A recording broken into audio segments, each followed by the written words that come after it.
Olá, alunos, tudo bem com vocês? O assunto da aula de hoje é poema. Vamos lá?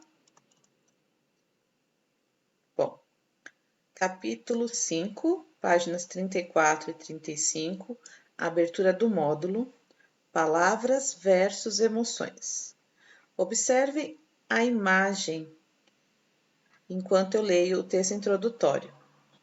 Assim como se brinca com bola, boneca e dominó, é possível brincar com as palavras. Além de muito criativo, brincar com as palavras pode ser uma forma de arte. É ter a liberdade de fazer combinações que podem alegrar, sensibilizar e até impressionar um leitor. E aí, o que vocês acharam desta imagem? Mágica, né? Super poética. Vocês conseguem enxergar a poesia nessa imagem? Aliás, você sabe a diferença entre poesia e poema? Poesia é a arte e o poema é o gênero textual, que é aquele que é estruturado em versos e estrofes. O poema é uma poesia, mas a pintura, uma fotografia tão bonita quanto essa, a música, um quadro, uma pintura, é poesia. Bom, letra A. Que sensações esta imagem provoca em você? Que emoções você já sentiu ao ler um poema, ao ouvir uma música ou ler um livro? C. A poesia é algo que emociona. Onde a poesia pode estar presente? Eu disse algumas, mas onde vocês enxergam poesia também? Bom, reflitam e vamos para a página da leitura. Leitura 1, início de conversa. Os mais variados temas podem ser abordados em um poema. Os poemas podem nos divertir, ensinar e emocionar. Letra A. Você gosta de ler poemas? Por quê? Tem algum poeta preferido? Comentem. B. Que emoções você já sentiu ao ler um poema? Compartilhe suas experiências com a turma. Manda suas respostas orais, gente. Agora leia o poema a seguir. Gente grande. Gente, prestem bastante atenção neste poema. Gangorrar nas folhas de bananeira era tão bom, mas muito perigoso.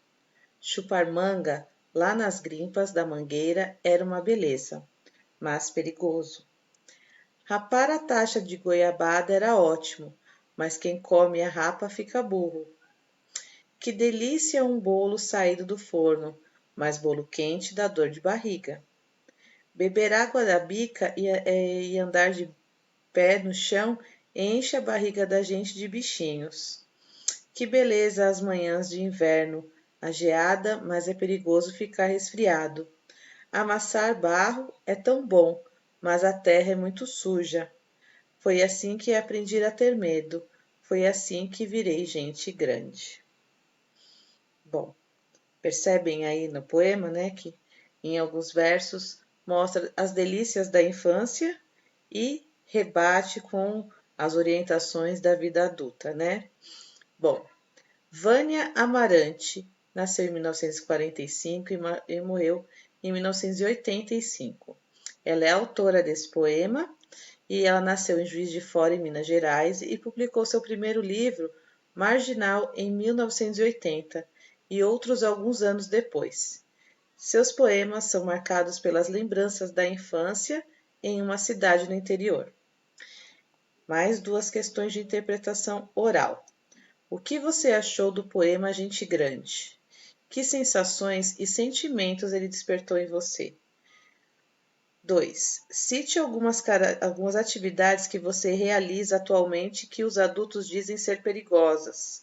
Comente com os colegas, né, e reflitam se eles têm razão ou não dessas preocupações. Bom, a gente precisava conversar, né? Interpretação escrita. 1. Sublinhe no poema Gente Grande os versos que apresentam as lembranças da pessoa que fala no poema. Então, vocês vão vir aqui no poema e vão sublinhar as lembranças dela. 2. Assinale a alternativa correta a respeito do poema Gente Grande. Expressões como era tão bom, era uma beleza e era ótimo mostram que essas lembranças da infância eram boas, ou a pessoa que fala no poema virou gente grande, mas nunca aprendeu a ter medo. 3. Cada linha de um poema é chamado de verso, e o conjunto de versos formam a estrofe. Indique nos quadrinhos a seguir a quantidade de versos e estrofes do poema Gente Grande. Então, vocês vão contar aqui quantos versos tem e quantas estrofes tem. Bom, 4. Rima.